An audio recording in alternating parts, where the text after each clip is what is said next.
Good afternoon. Thank you for joining us for today's webinar focused on Brake Safety Week. Some of you already know me, but for those of you who don't, I'm Conrad with AIM Transportation Solutions, and I'm joined by AIM Regional Safety Manager John Rugarber, who will be getting into the nitty-gritty of today's topic. I think we can all agree that brakes are one of the most important components of a vehicle, probably the most important when it comes to safety. But I would argue that brakes are something that a lot of people take for granted. You know, every time someone gets in a vehicle, they just expect them to work, right? But when they don't, we all understand how catastrophic this can be, especially when we're talking about fully loaded, heavy-duty commercial vehicles, and that's one of the major reasons why the CVSA devotes an entire week to focus on brakes. Now, we're not here to tell you how important brakes are. We already know that. We're here to help you with what to expect and how to prepare for this nationwide inspection blitz. Brake Safety Week can pose challenges for everyone in the transportation industry. You know, the intensified inspections can lead to temporary operational disruptions, especially if multiple vehicles are found to have violations that require immediate repairs. And these disruptions can result in delays in deliveries, increased maintenance costs, and potential loss of revenue. And additionally, and this is something that we may be quick to forget, there's just a lot of stress among drivers and fleet managers during these enforcement events, as even minor infractions can lead to major problems and penalties. And really, we want everyone on this call to go into Brake Safety Week feeling confident and stress-free, or as much as it is possible, right? So aside of just being a source of information for you here today with what John will present here in just a minute, one way that AIM can help is by being your full service leasing truck provider. This will ensure you're running new, reliable, efficient equipment that's being professionally and routinely maintained throughout the life of the vehicle. So you'll rest assured knowing that when your vehicle leaves an AIM shop, they'll be ready to pass an inspection and keep your deliveries moving, and more importantly, your customers happy. And AIM can add value to your operation through several additional means. We also offer commercial truck rentals, dedicated contract carriage, used truck sales, freight brokerage, and maintenance programs. You know, even a low-cost preventative maintenance program through AIM can go far in making sure your trucks remain mechanically fit and ready for inspections. And for those of you who aren't familiar with AIM, the way we really differentiate ourselves is simple. It's through our customer service. Our family-owned and operated award-winning company is the largest privately held truck leasing company in America, which means AIM is really where the resources and capabilities of a large corporation meet the high level of care, flexibility, and personalized service you would expect from a family-owned business like ours. So if you want to hear more about our services or anything else about AIM, feel free to reach out to me after today's session, and I'd be more than happy to help. Everyone here should have my contact information from the webinar invites that went out last week and earlier this week. So, all right, with that out of the way, let's dive into Brake Safety Week. One note, please hang on to any questions until after the presentation, just so we can keep everything flowing. I'll open up the floor later for questions once John has wrapped up. So, John, if you're ready, you can take it away, sir. All right, thank you very much, Conrad. I appreciate the kind introduction as always. I'd like to welcome everybody on board to this webinar. This is one of many webinar series presentations that we do. We've done them for about 2 years now. Try to pick a topical subject matter, and it's usually introduced by CVSA or the industry itself on the different things. We've done things on hours of service, on the last brake check week, the International Road Check Week. So we try to do these on a regularly scheduled basis to try to keep everybody informed. So this one is going to be for the upcoming Brake Safety Week, and that's going to occur August 25th through the 31st.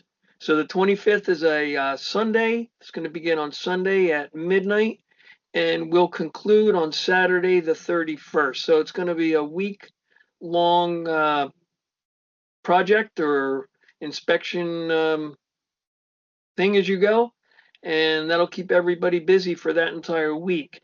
Again, my name is John Rugarber. I'm a regional safety manager with AIM Integrated Logistics, which is a subsidiary or another section of AIM Transportation Solutions.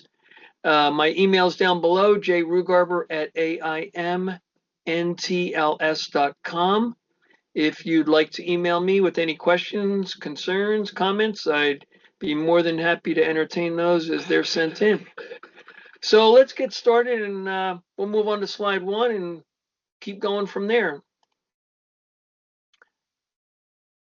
All right, so we have a big Target here, and I'm sure some people saw that and thought we were going to go shopping at Target, the store, but no, we're going to wonder, why are they targeting brakes? And if you look closely in the center there, you're going to see a picture of, we got some brake linings with the shoes here and the pads. We also have a couple springs in order, retaining springs and return springs. And then we have some roller pins down in the middle. So the bigger question is, why are they targeting brakes? Well, the brake-related violations, they comprise the largest percentage of all the out-of-service violations. And that's out of the 2023 International Road Check results. So obviously the 24 isn't done yet. That's why we don't have them. But I do have the results for the 2023. Brake systems in and of themselves were 25.4% of the violations, and defective service brakes were 14% of the violations cited during the roadside inspections. Now, these inspections, people may wonder who is going to do them. And that's going to be the CVSA. They're the ones that put on these particular events or these inspection areas, and they pick the times and the dates, and they let the industry know. So that's who really conducts these. It's going to be the Commercial Vehicle Safety Alliance, which is a nonprofit organization. They'll be certified, CVSA certified inspectors, along with MCSAP certified inspectors, Motor Carrier Safety Assistance Program inspectors, conducting inspections throughout the United States. And now keep in mind, these inspections can also be conducted by local law enforcement officers who have been trained, who have been MCSAP certified trained. So for example, some of the port cities, Newark, New Jersey, Baltimore, Maryland, Savannah, Georgia, down in New Orleans, and Los Angeles, California, which is, I think, the biggest port in the country. The local towns surrounding those ports could send out their officers to be trained to inspect motor vehicles. Were those inspections done by those officers, and were they to be reported on a DOT report that would enter the carrier's safety management system and include the CSA scoring and anything along those lines? If you were to be pulled over by a general law enforcement officer, patrol officer, for example, or someone who wasn't certified, they could write you a violation for a light being out, tail light out, windshield wipers not working. They could write that as a state violation for a state vehicle, but it would not enter the SMS system because it wasn't on a certified DOT inspection report. So for any of you people out there that are surrounding any port areas, just keep in mind that, and I'm trying to think, for example, that the city of Newark itself may train a couple of their officers to become MCSAP certified and be able to do these particular inspections, write up a DOT report, and that report would enter the SMS system in terms of a record against the carrier. So just keep that in mind as you move forward. If you didn't know that, that is part of the deal also.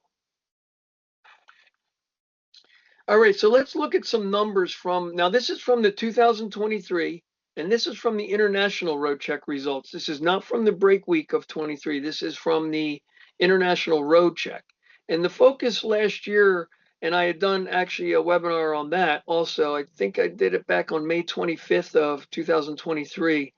The focus then was anti-lock braking systems and cargo securement. So it was kind of a two-hitter there. You had two different, really diverse subject matters going on.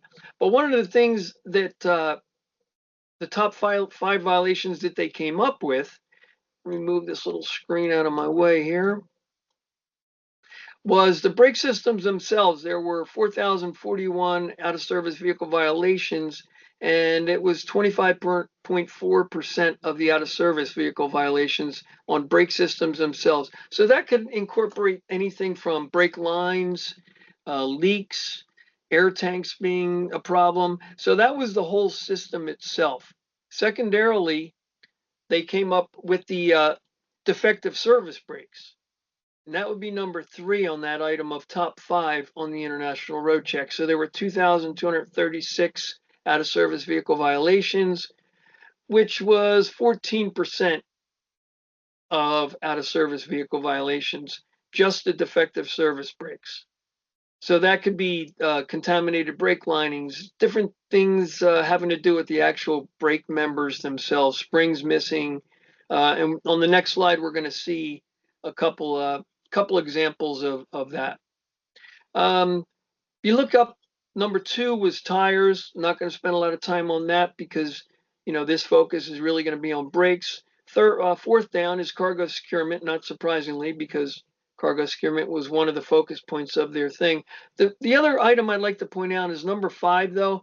And while it's not part of this particular webinar necessarily, but keep in mind that lights are really an eye into the condition of the truck. If a driver isn't willing to make sure that his lights aren't working, it's a really easy pick for the inspector to pull that driver in and go further with an inspection. It's not to say that you won't get pulled in if all your lights are working, but for example, if you have a headlight out, marker lights on the top of the trailer out, something along those lines, the incidence of being pulled in probably rise pretty greatly, because that's really easy to see, especially if the officer's sitting in the middle of the interstate, just kind of watching trucks go by, and he sees 30 trucks that look good from the outside, and here comes truck number 31, and he's got a headlight out or a marker light out. That's going to be the one that gets pulled in, and hopefully it's just a level 3, a driver inspection, but inevitably it'll probably be at least a level 2.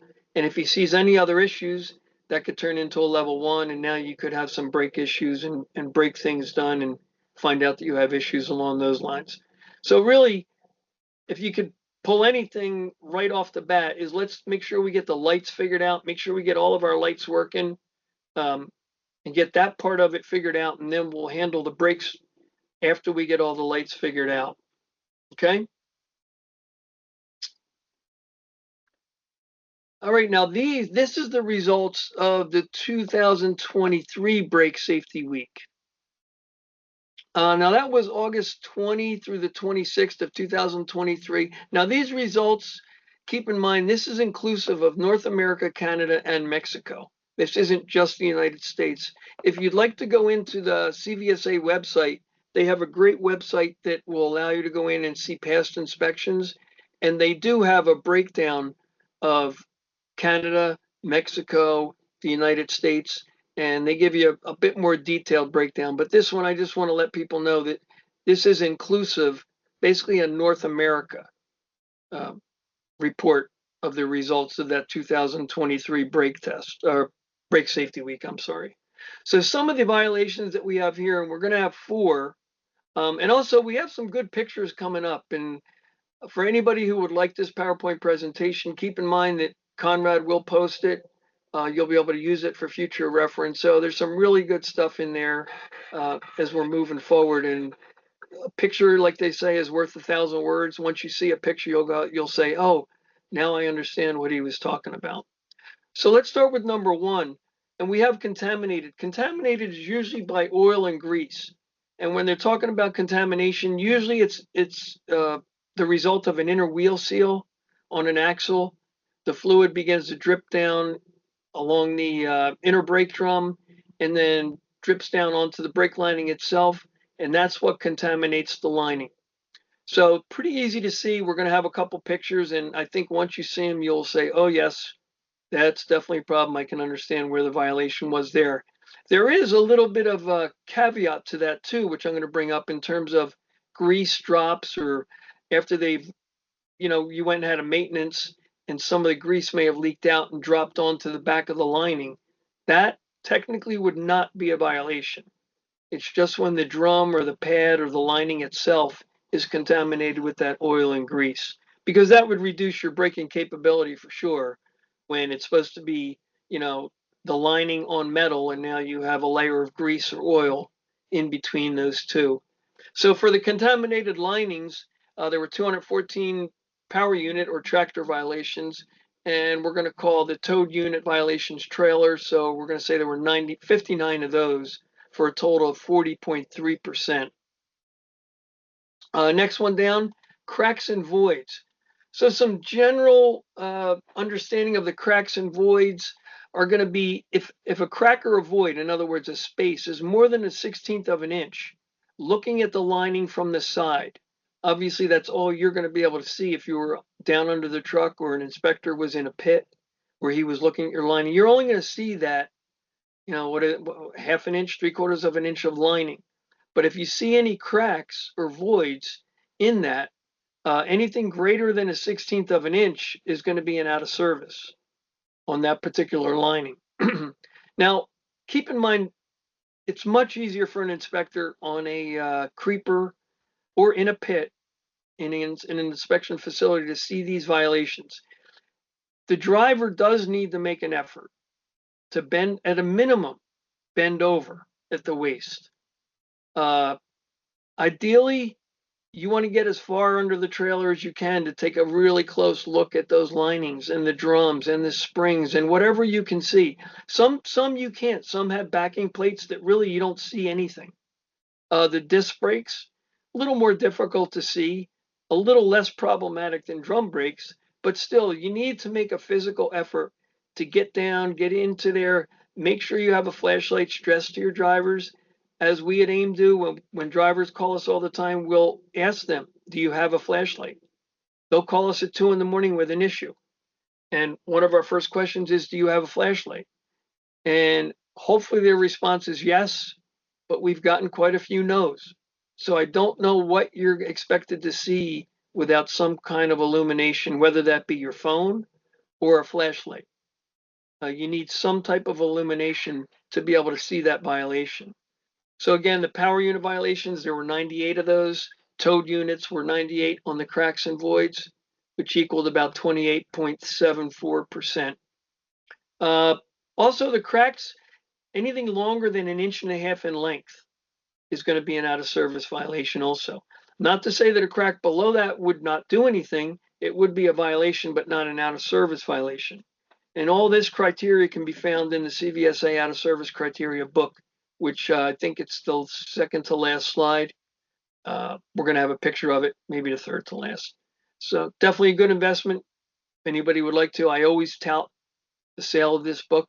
I don't get any benefit from it though, but it is a very valuable book. It's laminated.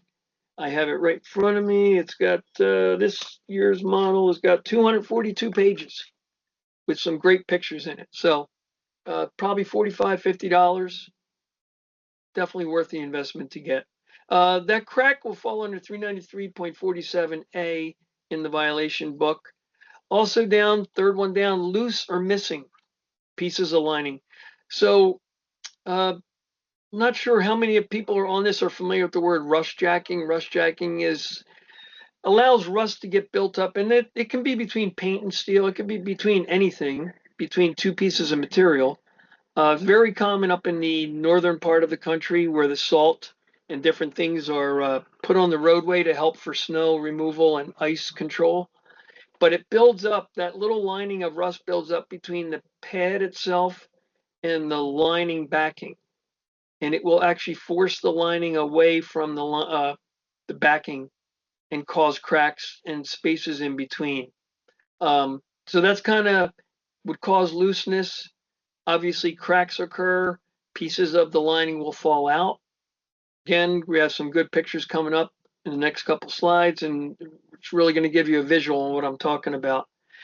Power unit violations, there were 25 of those on the tractor. At the trailer, we had 48. Not quite, be interesting to have a little study and find out why it almost doubled on the trailer versus the tractor. Not sure why. Don't know. Just be an interesting study. Maybe get with ATRI. They love doing studies. They're always coming out with a new study here and there. It'd be interesting to see why trailers had a bigger problem than tractors with the rust jacking. And then worn ones, number 4 down the bottom. We 64 on the tractor, 76 on the trailer, so a little closer to equilibrium on the wear patterns between the tractor and the trailer.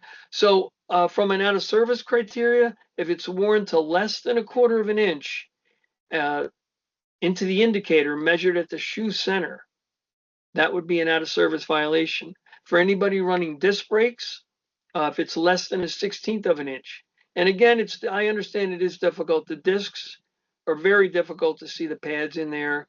There may be a viewing port. I'm not that familiar with disc brakes per se, um, but I know it's a bit more difficult than drum brakes for sure. But you do want to get your drivers to make an effort and at least try to look at these four items at a minimum and get a good idea of, or any of these occurring on the units that I'm in. Now the trailers, for as far as worn with the drums, they should be able to have a good bird's eye view on the trailer for where. But that tractor, if it's got discs, it may be more problematic. And also, you sometimes get a better view of the tractor without the trailer attached. So if your drivers are doing drop in hooks a lot, they have really good visibility on those rear drive tires of a tractor.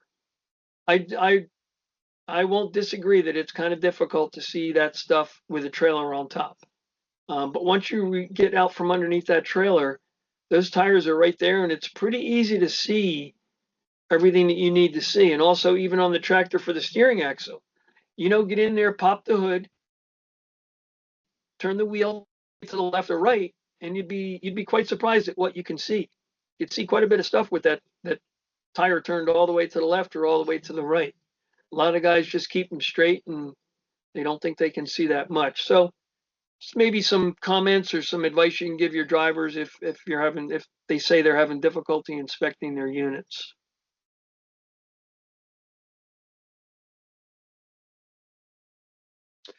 All right. So like I mentioned, so that was some of the stats we went through.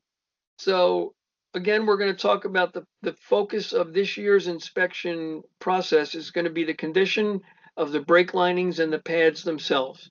So here's a bigger view for the ones that couldn't see that well. Maybe it didn't come through on that target. Hopefully this is a little clearer for you. Um, we can see the brake linings or the brake pads up here. Hopefully you can see my cursor moving along. You can see the thickness of it. Now I'm going to go into some detail about having a better bird's eye view of the indicator line. You got the brake lining backing pad here. You can see the rivets. So if you're ever in a situation where you're seeing rivets through the pads, you're way below what you should have done. You're beyond uh, failure to inspect. That occurred a long time ago if you're seeing rivets on the other side of the brake pads themselves. You can see the spider back here. You just want to make sure that the bolts are in place, that the spider isn't loose or cracked. The anchor pins, the cam rollers, that they're all in good shape. Make sure the S camshaft is in good shape. That's going to be the thing that allows the linings or the pads to retract and expand up against the drum. You got your return spring, your retaining spring, make sure they're in place. If you see a spring that's severely rusted, you may want to write it up and look at getting it replaced because inevitably it's going to break. And I'm going to have a picture coming up in the next slide. Actually, it's going to be a good indicator of the retaining spring that had broken, allowing the pad to come outside of the drum. Something that a driver should have easily seen, an inspector will definitely see. So those are some of the bigger items on the on the actual assembly, the foundation brake assembly that you're going to have in there. So this can be found also some of the conditions of the lining and pad. If you go to Appendix A, Part 396, Minimum Periodic Inspection Standards, it's going to give you a list of things that you can look for, which I pretty much I'm going to identify in this webinar. But again, if you wanted to follow up under the FMCSR book, offered through J.J. Keller, again, I could make a ton of money if these people would pay me, but nobody is willing to pay me for mentioning their stuff. But I think second to last slide, we're going to have a picture of that. And I've actually done it in the past webinars. So again, another really valuable book to purchase. There's a couple different manufacturers of the book, but you really want to get a full understanding of the regulations. And actually, the nice thing about Keller is they have some guidance questions in at the end of the regulations, which helps to clarify some questions that you or some other people had with a particular violation. So again, I want to reiterate the brake lining backings here. You want to look at the brake lining or pads themselves. Take a look at the retaining spring and the return springs. Make sure they're in good shape. They're not broken. They're not missing. You got the camshaft right there, the S camshaft, along with the roller pins and the spider plate in the back. So those are kind of the biggest items you're going to find in that foundation brake area back there. So here we get into some pictures, and this is where some light's going to be shed on what I'm actually talking about in case anybody isn't quite sure.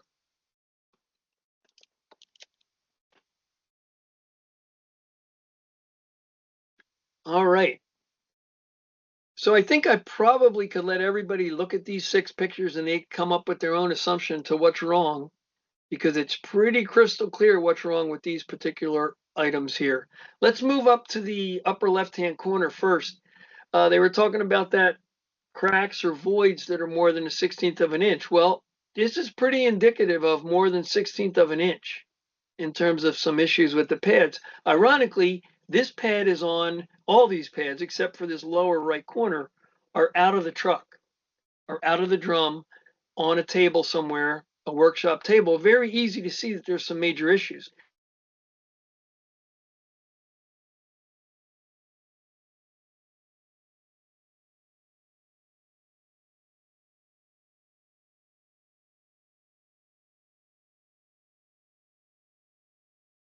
Both sides, 16th of an inch of a void.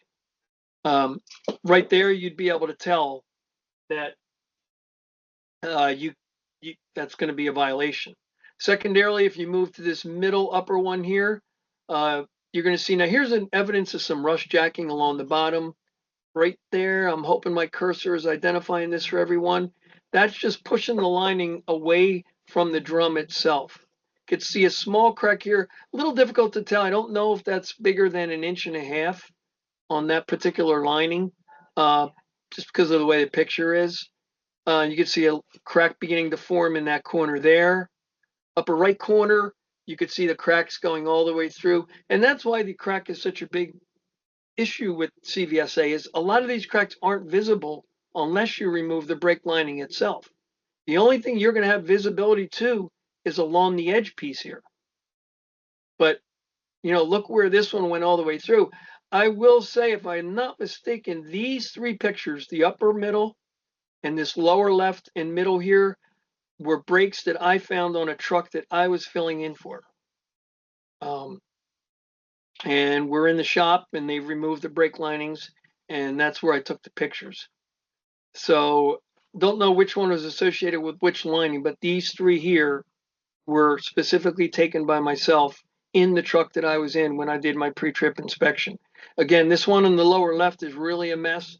I mean, at any moment, any of these chunks of lining could come out, causing a major issue. But again, you wouldn't see, other than, for example, maybe this upper crack here, this lower crack down here, maybe a slight crack over here, but you're not going to see any of this stuff because it didn't migrate all the way through to the side. Lower middle here, definitely more than 1.5 inches long. Definitely some rust jacking going on right along the edge there and along the edge here. So really good examples of some issues that a driver needs to look for. These 2 pictures right here are something that could be easily identifiable by a driver himself. Not a reason in the world that he wouldn't have seen that. He just needed to make an effort to see it. Now the lower right-hand corner, that's what I just talked about. We can see the grease had dropped probably from a maintenance interval. They greased the fittings, over-greased it a little bit. The grease dripped out over time, and now it built up on the inside of the lining, back of the lining pad. No problem, as long as it doesn't get into the lining. Now, for those eagle-eyed people out there that might have a 50-inch monitor screen, you may be able to see that there could be a little bit of contamination right here. It's difficult to see in this picture. Were that the case, then yes, that would be an out-of-service violation. But if this part of the lining looked like this part here all the way through, that would not be an out-of-service violation. It wouldn't be a violation at all. It's just excess grease. Could they get you for dripping and grease? Excuse me, I'm on a webinar. Sorry. Also, the retention spring on the pad itself, you could see where sorry for that. My dog is quite a good watchdog, as everybody can tell. The retaining spring on this particular pad obviously has given way, may become loose, has broken, allowing this lining to move out away from the drum. Again, another really good visual. Just bend over and look underneath your trailer or tractor, whatever this is associated with, and look, and you know that you have an issue. So again, really good pictures. I think I may have taken this picture also, and I don't think it was on one of our trucks. It may have been on a customer's truck in one of our shops. But those 6 pictures right there are worth their price in pictures for sure. I didn't really even Hey, have to talk about them. hey John, are Yeah, all Conrad. of these going to be out of service violations? Uh, yeah, Likely. yes. Well, yeah, probably. Yep. Okay. Well, the one down here in the lower right-hand corner, yeah, my short answer is yes. Yeah. Uh, yeah, I would take that as a yes. There's an issue with every one of these lines. There wouldn't be a reason that the driver himself or the company shouldn't have taken care of it. Gotcha. Um, Next we have now this is out of the Commercial Carrier Journal Brake book, 22 version. You can go online, download it. Another awesome book. It covers air disc brakes along with the drum brakes. And this gives you a little idea of what I was talking about. For example, right here on the brake lining, look, back here, brake lining wear indicators right in the middle. And if you look really close, you can see that angled portion here. That's what wears down.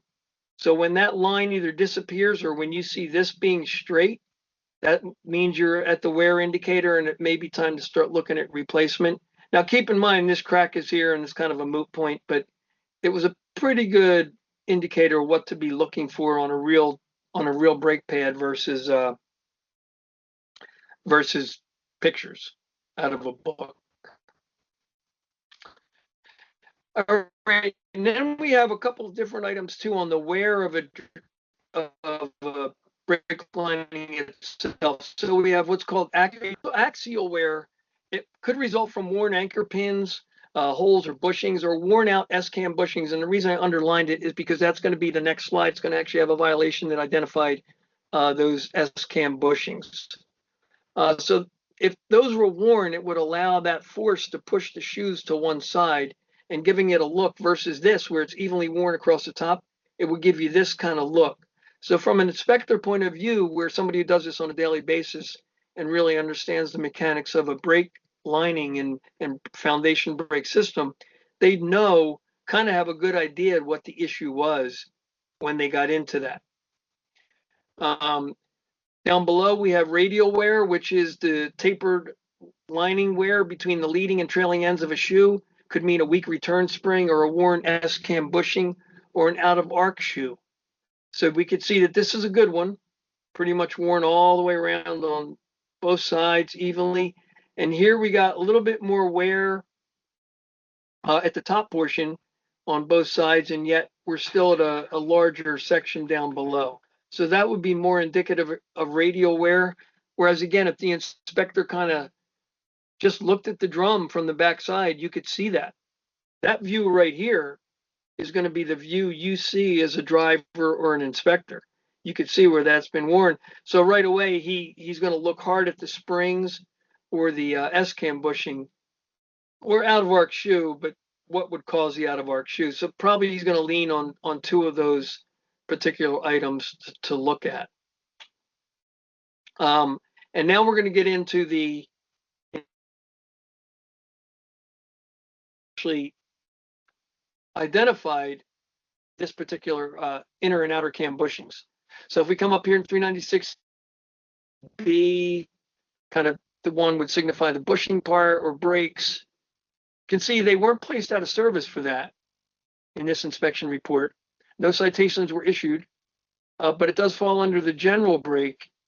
And this was the outer S-cam bushing worn on the left side axle 3, outer cam on the right side of axle 3, and then same thing, inner and the inner on the left side. So it really identified the bushings were worn on that S-cam, which allowed the issue to occur. So this is actually pulled off one of our own violation forms from a DOT violation. Have no idea how old it is. I've kept them, and it really related closely to what I just shown you. So I thought it'd be good to throw in there. Now keep in mind too, any of these brake violations are worth 4 points under CSA. So keep that in the back of your mind. Placed out of service, you add additional 2 points onto that. Although we're going to see coming up here, there's a specific violation that would cover the out of service portion of it. All right. Now we have just some quick pictures. We have some the rollers here. We have upper left-hand corner, a form of roller. Over here on the right-hand side, a form of roller. Springs.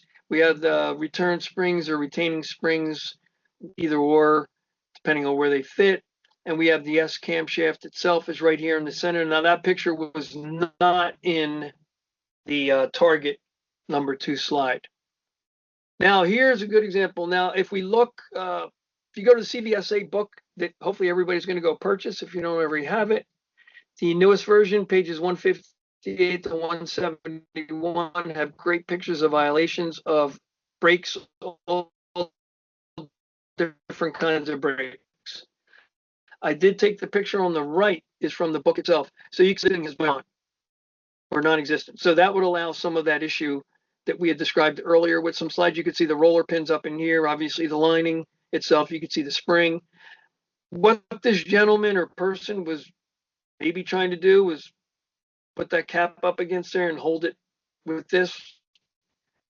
Not really sure, but that was a really good picture of exactly what we were talking about. And over here, you got the same kind of issue. You could see where there's definitely the bushing is pretty much destroyed or gone. Those are just really great examples of what we just talked about. This would fall under 39348A, drum, cam wedge type air brakes, missing or broken brake shoes. So they give you a number of different items that could be wrong to be written up on this particular violation. And this, we'll call this the camshaft bushing, for all intents and purposes, was missing. You could say it might still be there in one form or another, but it's no longer effective. So that's kind of where that would fall in that particular case. Hey, John. Sorry to here's some interrupt. pictures. But you're kind of breaking up. I don't know if you I think it might be a bandwidth issue. If you maybe shut off your camera, sometimes that can help. Okay, that's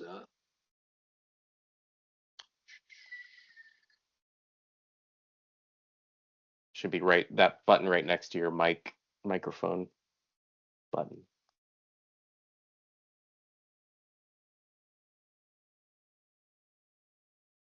there you go. There That you was go. that. Okay. Good. Thank you for that tidbit of advice. And now I just got to get back in the screen here.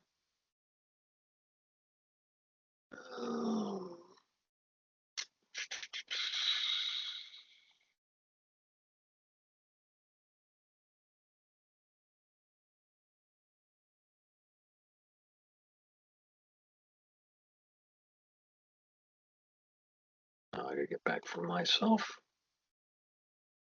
No. I want to keep getting back there, and well, let's see if it moves ahead on its own. Let's see. All right, so now here we're looking at some spiders. The one in the left-hand corner, kind of old, not necessarily worn out. We're not really sure. It's still attached to the drum itself. You want to inspect for looseness or cracks in the anchor area, pins are bent, or anchor pin area where they may be bent. This is actually a picture out of Meritor. You see the bushing and probably the race that's allowed with the bushing along with the grease fitting. And then here's some really good pictures. This is an actual violation pulled off the bottom of the DOT report. Under this particular code, this section, this unit was placed out of service, and he got 2 out of services based on these descriptions over here. There was a citation written, as you can see. So either the company or the driver may have to pay a fine or answer for that citation.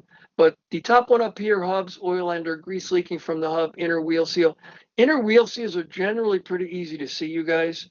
This is what you're going to see down here. You can see where the oil is definitely contaminated the lining. Here, this one is just a mess. I don't even know where to start with this one. And this one again is a really, to not see this on a pre-trip inspection is really an issue because the driver definitely had not been doing a good job in regards to that. So uh, again, three really great pictures of what an inner wheel seal leak resulting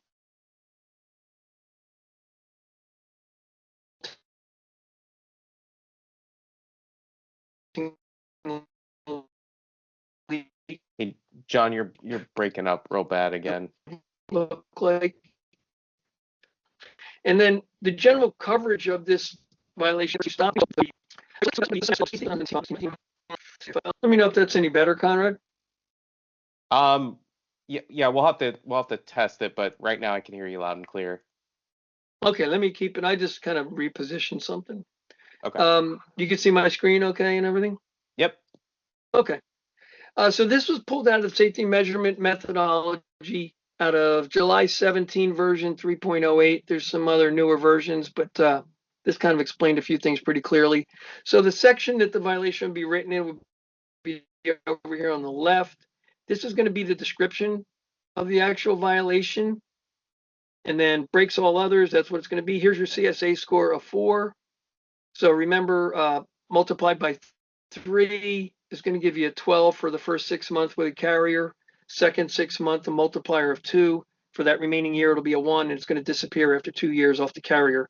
The driver, it's going to be for a 3-year longevity on his particular record. What's interesting, though, is the violation in the driver safety measurement system. A yes or a no. Ironically, these are marked as a no. So it wouldn't affect the driver because it's not in the driver safety measurement system. Yet you would think that severe rusting of a rotor or metal to metal contact would be kind of visuals or at least audible kind of things that a driver should pay attention to. Not so much sure about the pad retaining components, if you can see that well, but these two here, I'm surprised that they wouldn't be under the responsibility of the driver. Just something I thought was interesting and uh, something to keep in mind. But a driver still should be paying attention to those items. I'm not a big fan of putting huge paragraphs of information on a screen, but I did put this one up here because it pretty much says it all right there in that upper paragraph. I'm not going to read a later date, but this is going to be the violation that comes along with those other brake violations when it's going to be placed out of service. This will be put in there as a brakes out of service. You can see where it adds the 2 automatically. Again, in the driver measurement system, it's not calculated in the system in the driver's portion of that. It is in the carrier, but it is added to a 2. And we'll show you a little DOT report right here coming up. You can see where, again, here's the brakes out of adjustment all the way down 393.47E. And then at the end, these were out of services as no's, but this final one down here where it came up to 396 regulation there, they did place that driver out of service, and that was the particular problem. So again, in that paragraph previously is where it kind of explained it in greater detail. And then I just added this again to reinforce that this is the violation. So again, a good example of if someone said, well, how exactly would that relate to an inspection report? That's an actual inspection report, and that's how it would relate. All right, so kind of like real estate, right? Location, location, location. Well, we have inspect, inspect, inspect. You cannot inspect your truck enough before you drive it, while you're driving it, and after you drive it.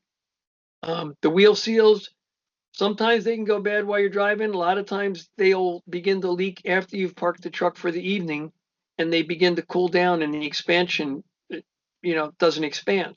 It would allow that inner wheel seal leak to leak, and then it would look like those pictures that I showed you earlier.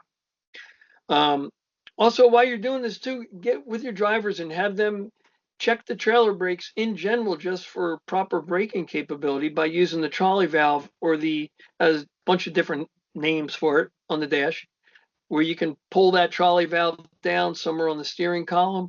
Um, if your trailer keeps if you keep driving away while you have that pulled down, chances are your brakes are out of adjustment in one form or another. Could be something wrong with them. One could be one good indicator that you'd want to do. So get with your drivers and make sure that they're inspecting their vehicles properly. Next, we have the same gentleman. Now he moved from a magnifying glass to, it looks like he's got a camera in his hand. I would have preferred a flashlight, but you can see the flash. Again, pictures wouldn't be a bad idea, as I've just shown you some really good pictures of violations. So he should be, looking, using a flashlight, taking pictures of something he has a question about. The one common element in this slide and the previous slide was actually the movement of the body, which I hope is coming across on your screens. But this gentleman is moving around quite a bit, looking like he's doing kind of a gym workout. Well, we do need to bend over. I mentioned it earlier, lean over, walk around, step back, kneel down to take a close look in the trailer. The front brakes, again, you'd need to open the hood, need to bend over the tire and look in there, turn the wheel all the way to the left or right to get a better view of what's going on.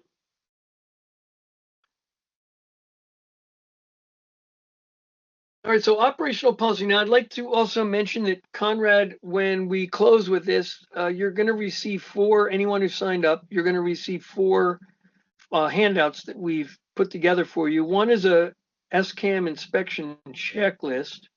The other is a 2024 Safety Week flyer for this upcoming break week. The other is a CVS and SA inspection for 2006. I think it's 0.01 for warrant SCAMs.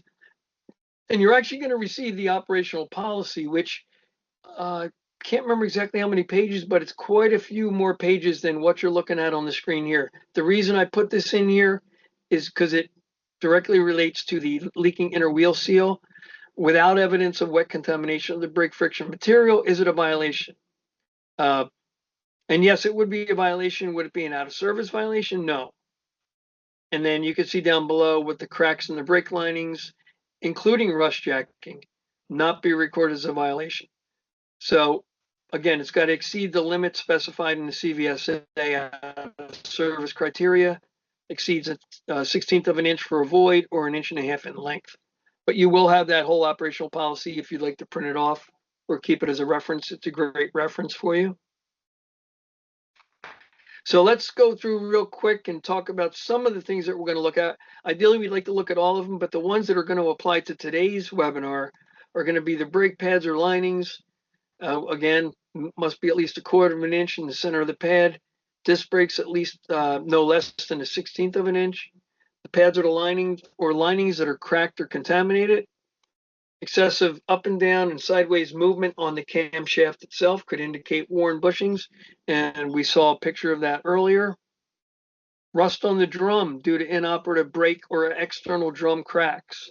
Again, if a driver should be able to look inside. If that inside of that drum is rusty, really good indication that the brakes aren't making contact and there could be a bigger issue going on. And then this one's pretty crystal clear.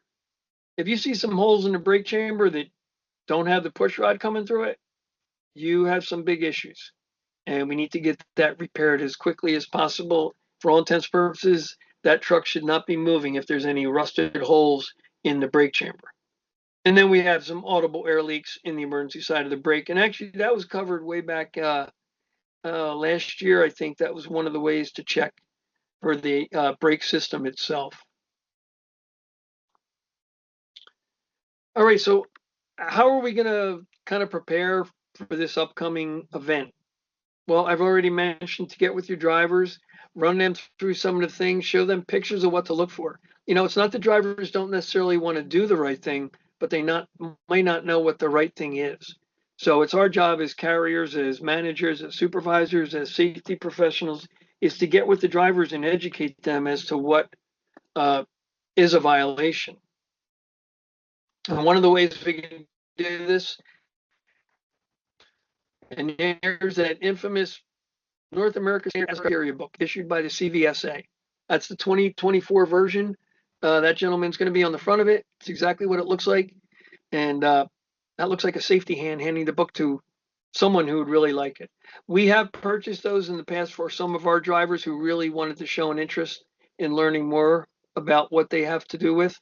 But at a minimum, it should be on every supervisor or even dispatcher's desk so that you have a better understanding.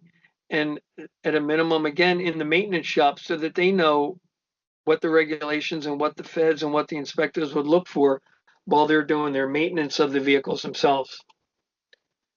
This next one, I included this in the last slide. The Book of Knowledge, FMCSRs.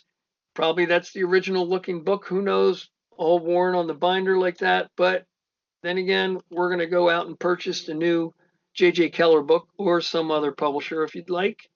That is the one that we use. They do make a little pocketbook version, and that is the pocketbook version for drivers. Not quite as entailed as the big book. It's got some a white spiral bound, and that's the one that has all the guidance. That particular one you're looking at here would not have the guidance necessarily in it. It's a small compact book that a driver can take with them. And last, we have, which I mentioned, the Commercial Carrier Journal. I put the little insignia down here if you'd like. It's a Rand Riley publisher, I think. But this is the air brake book. This is the 2022 version. A really great book. If you don't have that, it's free. I downloaded it. I reference it all the time. When I was putting together this webinar, it was really a valuable source of information for me to help put some of this additional information together. So with that, I'm going to say thank you, everybody, very much. I apologize greatly for the technical difficulties, but I guess that's one of the things that happen when you're doing a remote type of webinar.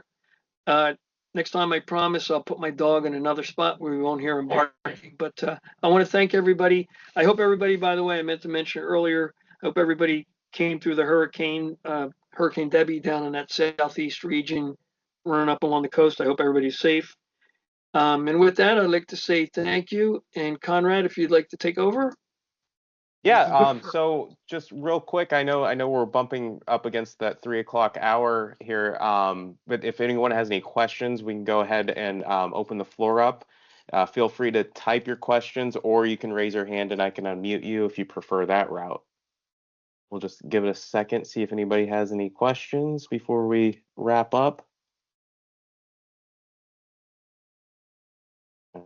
Well, I'll just go ahead and conclude here with just let everybody know that in the coming days, everyone who's registered will receive a follow-up email that will have a link to a recording of today's webinar, as well as those PDF resources that John mentioned earlier that will help you prepare further for Brake Safety Week. That email will also have a link to a very short survey about today's webinar. We really value your feedback, and John's email address will also be included in the email in case you have any questions as you're preparing for Brake Safety Week.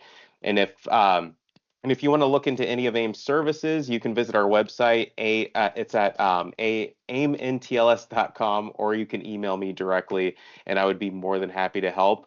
And that's it for today. So thank you again for joining us, and thank you, John, for another very informative webinar. And we wish everyone good luck during Brake Safety Week.